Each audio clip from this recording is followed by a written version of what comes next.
Commander Alicia Brennan destroyed Captain Morgan Hayes on a Wednesday at 14:30 hours, and Captain Morgan Hayes destroyed Commander Alicia Brennan exactly 48 minutes later. By Thursday morning, both their careers were over, their reputations were ruined, and neither of them could explain how a professional disagreement had escalated into mutually assured destruction. But that's what happens when two people who refuse to lose decide they'd rather burn everything down than let the other win. It started 6 months earlier at Naval Medical Center, San Diego, when Brennan, the chief of nursing, implemented a new patient care protocol that Hayes, a 23-year ICU veteran, believed was dangerous. These medication administration timelines are too aggressive, Hayes told Brennan during a department meeting. You're asking nurses to give medications with tighter windows than evidence supports. It's going to lead to errors. The protocol is based on the latest research, Brennan replied coolly, and it's been approved by the medical board. Your concerns are noted, but the policy stands. My concerns are that nurses will be forced to choose between following protocol and patient safety. Then perhaps those nurses need additional training to properly implement evidence-based medicine. The exchange was professional, barely, but everyone in the room felt the tension. Hayes had been at San Diego for 15 years. She was respected, competent, and not afraid to challenge authority when patient care was at stake. She'd clashed with administrators before, but she'd always been proven right eventually. Brennan had been chief of nursing for 8 months. She'd come from a prestigious position at Naval Hospital Jacksonville, with a reputation for modernizing nursing practices and improving efficiency metrics. She didn't tolerate resistance to her protocols. Over the next month, Hayes documented 3 near-miss medication errors that she attributed to Brennan's protocol. She reported them through proper channels and requested a review. Brennan responded by opening a performance review of Hayes, questioning her adherence to protocols, noting instances where Hayes had deviated from procedures, always with documented patient safety justifications, but deviations nonetheless. She's retaliating against me for reporting safety concerns, Hayes told her union representative. Can you prove that? The performance review started the day after I filed my 3rd incident report. That's not coincidence.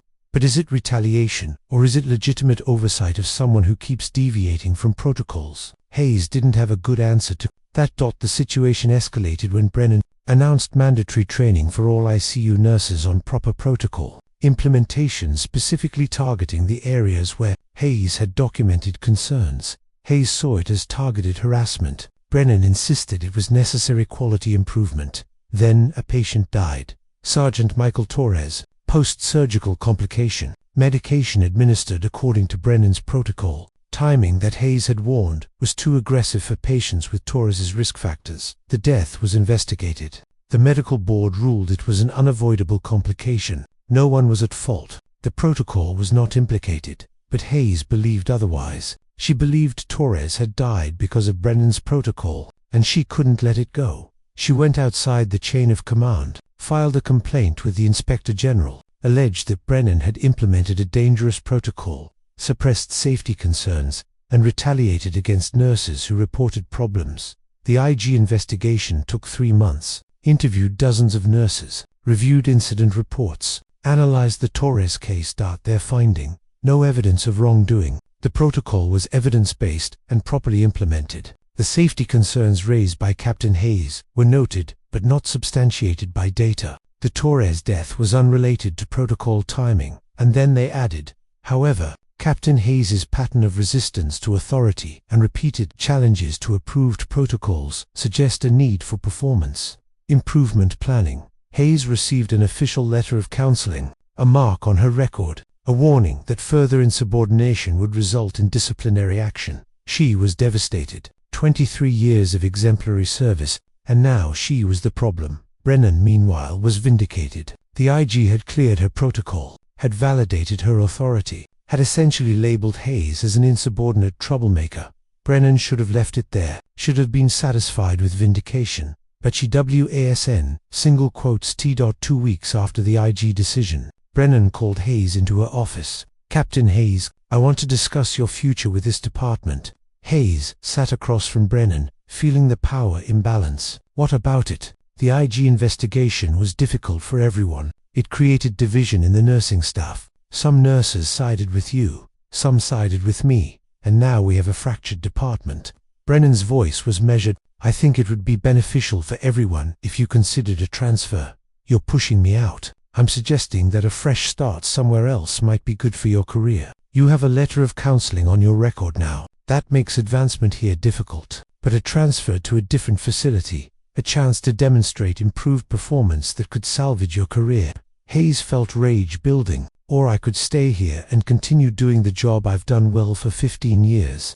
You could, but I need nurses who support department protocols without constant resistance. If you stay, I'll need written acknowledgement that you accept my authority as chief of nursing and will implement policies without challenge. You want me to sign away my right to raise safety concerns. I want you to acknowledge that you'll work within proper channels rather than going over my head to the IG when you disagree with my decisions. Hayes stood.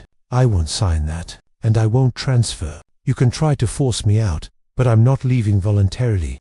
Then we'll proceed with formal performance improvement planning. You'll be on probation. Any deviation from protocols, any failure to meet performance metrics will result in disciplinary action up to and including termination. You can't terminate me for raising safety concerns. I can terminate you for repeated insubordination and failure to follow approved protocols. The IG already documented that pattern.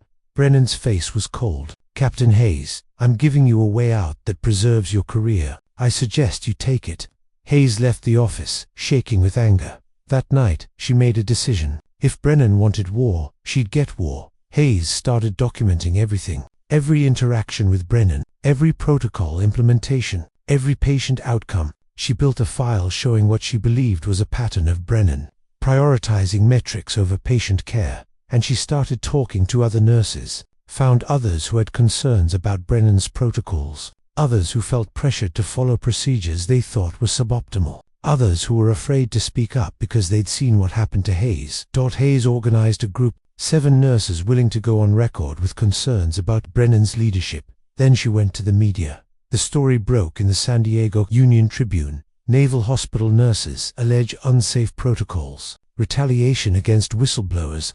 The article detailed Hayes' concerns about Brennan's medication protocols, quoted the 7 other nurses anonymously, mentioned the Torres death, careful not to directly blame it on protocol, but implying connection, and described Brennan's alleged retaliation against Hayes for raising concerns. The Navy's response was immediate and furious. Going to the media, without exhausting internal remedies, was a violation of military regulations. Hayes and the 7 other nurses were placed under investigation for unauthorized disclosure. But the public attention meant the Navy couldn't just bury it. They had to respond to the allegations. They convened an independent medical review board to examine Brennan's protocols. The board's findings were nuanced. The protocols were within acceptable evidence-based ranges. Some aspects could be modified to increase safety margins. No direct causation between protocols and the Torres death. However, there were concerns about implementation, speed and staff training adequacy.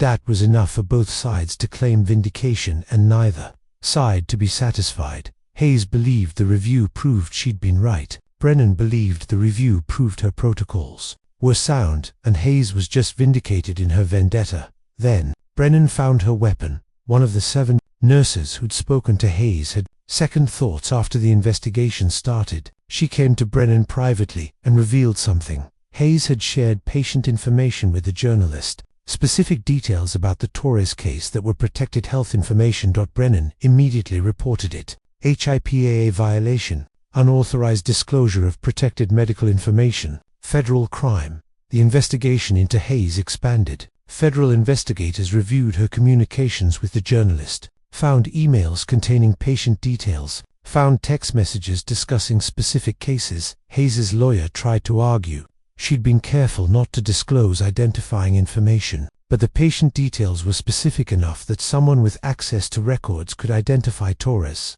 Hayes was charged with unauthorized disclosure of protected health information. Federal misdemeanor. Possible fine and imprisonment. Her lawyer was blunt. You're looking at criminal conviction, loss of your nursing license, and termination from the Navy. The best we can hope for is pleading down to probation and avoiding jail time. I was trying to protect patients, by breaking federal law. Morgan, I know you believe you were doing the right thing, but you can't disclose patient information to journalists, even to expose concerns. There are proper channels. I tried proper channels. The IG sided with Brennan. Then you appeal. You go to Congress. You go to the Department of Defense. You don't go to the media with patient information. Her lawyer paused. This is going to destroy your career. Best case, you avoid jail. Worst case, you serve time and lose your license. Hayes sat in her lawyer's office, processing that her attempt to expose what she believed was dangerous protocol had ended with her facing federal charges. Brennan had won. Except Brennan hadn't won, because Hayes had one more move. Among the documents Hayes had been collecting was something she'd found buried in Brennan's personnel file, something Brennan had disclosed when she'd applied for her current position, but that had been glossed over in her hiring. 15 years ago, when Brennan had been a junior nurse at Naval Hospital Portsmouth, there had been an incident, a medication error that had resulted in patient harm. Brennan had been involved, though the incident report wasn't entirely clear about her level of responsibility. The case had been settled quietly. The patient had recovered. No criminal charges, but there had been a civil settlement paid by the Navy, and Brennan had never disclosed it on subsequent applications for advancement. Hayes took that information to her lawyer. She falsified her applications. She omitted a settled malpractice incident. That's grounds for termination. Morgan, that incident was 15 years ago. It was settled. She may have believed it didn't need to be disclosed. The application specifically asks about any incidents involving patient harm. She checked no. That's falsification. It's also vindictive. You're facing federal charges and you're going after her for a paperwork issue from 15 years ago. It's not a paperwork issue. It's proof she's not the perfect nurse she claims to be. It's proof she's hidden misconduct in her past. Hayes's voice was hard. If I'm going down, she's coming with me. Her lawyer tried to talk her out of it, explained that mutually assured destruction benefited no one, that Hayes should focus on her defense rather than attacking Brennan. But Hayes didn't care anymore. She'd spent 6 months fighting Brennan's protocols, had filed complaints through proper channels, had been labeled had gone to the media to expose concerns, and now faced criminal charges. If she was being destroyed anyway, Brennan was going down to Hayes filed the complaint about Brennan's falsified applications. The investigation was swift. The incident was real. The omission was verified. Brennan had checked no on applications that specifically asked about prior incidents. That her explanation was that she'd disclosed it on her initial Navy application and believed it was already in her permanent record, so subsequent applications only required disclosure of new incidents. The investigator's response: that's not what the application asks. It asks about any incidents, period. Your interpretation doesn't change what you certified under penalty of perjury. Brennan was charged with falsifying official documents. Her security clearance was suspended. Her position as chief of nursing was terminated pending resolution. Within 2 weeks of filing the complaint, Hayes had successfully destroyed Brennan's career, and Brennan had already successfully destroyed Hayes's. Both women were suspended from duty, both facing charges, both watching 20+ years of service circle the drain. The federal prosecutor offered Hayes a plea deal: plead guilty to unauthorized disclosure, accept probation, surrender nursing license for 2 years, resign from Navy with general discharge. It's the best offer you'll get, her lawyer explained. You avoid jail time. You can reapply for your license after 2 years. You keep some benefits. What about Brennan? What about her? What's happening with her case? Her lawyer hesitated. Morgan, you need to focus on your case, not hers. Tell me. She's facing administrative action for falsifying documents. Likely outcome is forced retirement, loss of rank, reduction in benefits. No criminal charges. The incident she omitted was too old, and the falsification wasn't deemed intentional enough for prosecution. Hayes felt sick. So she gets to retire with benefits while I lose my license and get a criminal record. She's losing her career too, just differently than you. She started this. She implemented dangerous protocols, retaliated against me for raising concerns, and pushed me into a corner where I had to go to the media. And now she gets a slap on the wrist, while I get a criminal conviction. You broke federal law, Morgan. She broke administrative rules. They're not equivalent. Her lawyer leaned forward. And you need to understand something. Even if you win at trial, even if a jury finds you not guilty, Your career is over. The Navy has already initiated separation proceedings. The medical board is reviewing your license. You're not getting your old life back. So I should just accept this. You should accept reality. You fought. You lost. Now you need to salvage what you can. Hayes took the plea deal, pled guilty, surrendered her license, resigned from the Navy. 23 years of service ended with a federal conviction and no future in nursing. Brennan's case moved slower. The administrative investigation took 8 months. They verified the falsification but concluded it wasn't criminal, just sloppy record-keeping. Her punishment: forced retirement at current rank, loss of 1 year of service credit for retirement calculation, letter of reprimand in her permanent file. She kept her pension, kept her benefits, kept her nursing license, though no hospital would hire someone with a reprimand for falsifying applications. Brennan hired a lawyer to fight the retirement, argued that a 15-year-old omission that she'd disclosed on her original application shouldn't end her career. The Navy's response: you certified the accuracy of subsequent applications under penalty of perjury. You omitted required information. The omission was material to your hiring for positions you obtained afterward. Forced retirement is lenient compared to what we could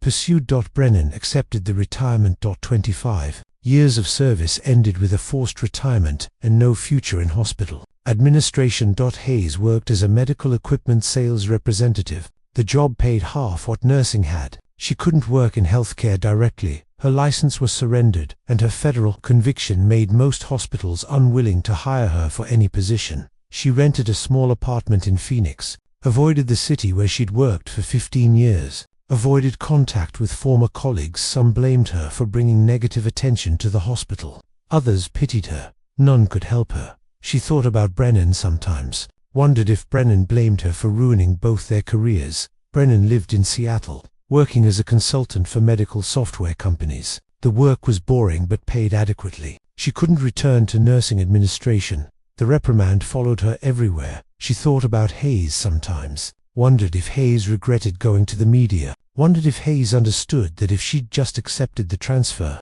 both of them would still have careers. They both thought about Sergeant Torres, the patient whose death had started everything, the death that the medical board said was unavoidable, the death that Hayes believed was caused by Brennan's protocol, the death that neither of them could prove anything about. Hayes was eligible to reapply for her nursing license. Her lawyer encouraged it. You've completed your probation. Your federal conviction is a misdemeanor. Many states will consider license reinstatement after rehabilitation. Hayes filled out the application, disclosed the conviction, explained the circumstances, provided character references. The state nursing board held a hearing. Ms. Hayes, you disclosed protected patient information to a journalist. That's a fundamental violation of patient trust. Why should we believe you won't do it again? I was trying to protect patients. I believed there was a safety concern and internal channels had failed. So when you disagree with hospital policies, you'll violate patient privacy to change them. That's not what that's exactly what you did. You prioritized your judgment over patient privacy, federal law, and professional ethics. The board member looked at her file. You had an exemplary career for 23 years, and then you destroyed it over a disagreement about protocol implementation. That suggests poor judgment. The board denied her application, recommended she reapply in 3 years with additional ethics, training and demonstrated rehabilitation. Hayes left the hearing understanding that her nursing career was probably over permanently. Brennan tried to return to hospital administration, applied to several positions, had interviews, was qualified for everything she applied for, but every interview ended the same way. Commander Brennan, your resume is impressive, but we have concerns about the reprimand for falsifying applications. Can you explain that? It was an administrative issue from 15 years ago. I'd disclosed the incident on my original Navy application and believed it was in my permanent file. Subsequent applications asked about new incidents, so I didn't repeat old information. But the applications didn't ask about new incidents. They asked about any incidents. You certified accuracy under penalty of perjury. It was a misunderstanding of what the application required. It was a misunderstanding that resulted in your forced retirement. That suggests either dishonesty or incompetence. Either way, it's a concern. No one hired her. After 6 months of rejections, Brennan understood that her administrative career was over. Hayes and Brennan Both ended up at the same healthcare conference in Denver. Hayes was there selling medical equipment. Brennan was there consulting for a software company. They saw each other across the exhibit hall. For a moment, neither moved. Then Hayes walked over. "Commander Brennan." "Captain Hayes." Brennan's voice was neutral. "Or is it Ms. Hayes now?" "Ms. Hayes. I left the Navy. Lost my license." Hayes paused. "I heard you retired." "Forced retirement. After the investigation into falsified applications." Brennan's tone was bitter. "The investigation you initiated, after you reported me for HIPAA violations, after you disclosed patient information to a journalist." They stood in the noisy exhibit hall. Two women who'd destroyed each other over a protocol disagreement neither could even remember the details of anymore. "Do you still think your protocol killed Sergeant Torres?" Brennan asked. Hayes thought about that. "I don't know anymore. The medical board said it didn't, but I believed it at the time. Believed it enough to risk everything. And now you've lost everything. Was it worth it? Was it worth it for you? Defending that protocol, retaliating against me, reporting me to federal investigators?" "I didn't retaliate. I implemented legitimate performance oversight, and I reported actual federal crimes. I did everything by the book. And look where it got you. Forced retirement. No job prospects. A career ended over an omission from 15 years ago." Brennan's face hardened. "An omission you weaponized when you realized you were going down. You couldn't win on the merits, so you dragged up ancient history to destroy me. You destroyed me first. You destroyed yourself when you went to the media with patient information." They glared at each other. "We're both gone," Hayes said finally. "Both of us lost our careers, both facing futures we never planned for. And for what? A protocol that's probably been revised 3 times since we left. A patient death that no one even remembers except us."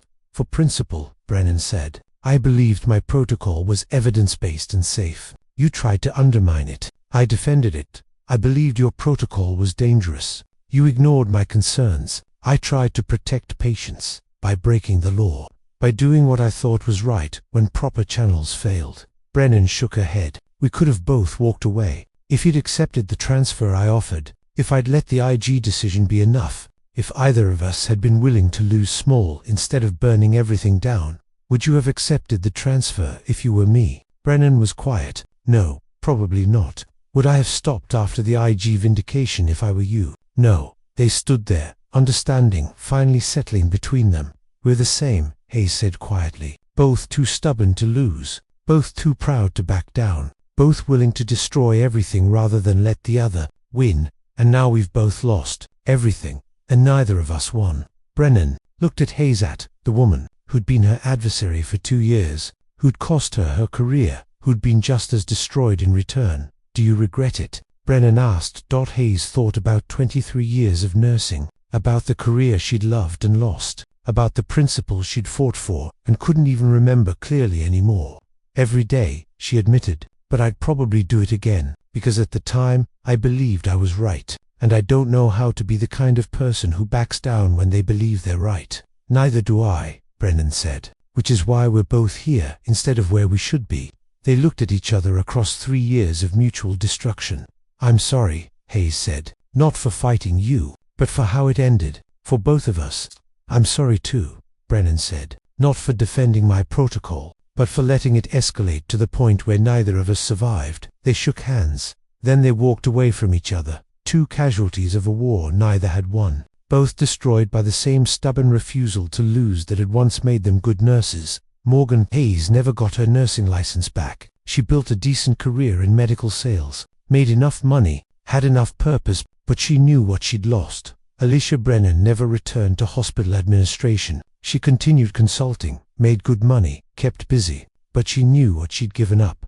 Neither spoke of the other. Neither followed what happened to the other. Neither wanted reminders of how 2 competent professionals had destroyed each other over a disagreement neither could even fully remember anymore. The protocol that started it all was revised twice in the 5 years after they left, made slightly more conservative in timing, added additional safety checks. Nothing dramatic. Sergeant Torres's death remained classified as an unavoidable complication. No one was blamed. Nothing changed because of it. And 2 nurses who dedicated their lives to patient care ended their careers, destroying each other over whether that death could have been prevented. There was no victory. No vindication, no moment where one side proved the other wrong. Just two people who'd fought so hard to win that they'd forgotten winning meant keeping something worth having. They'd both lost, completely, permanently, and the only thing they'd accomplished was ensuring the other person lost too.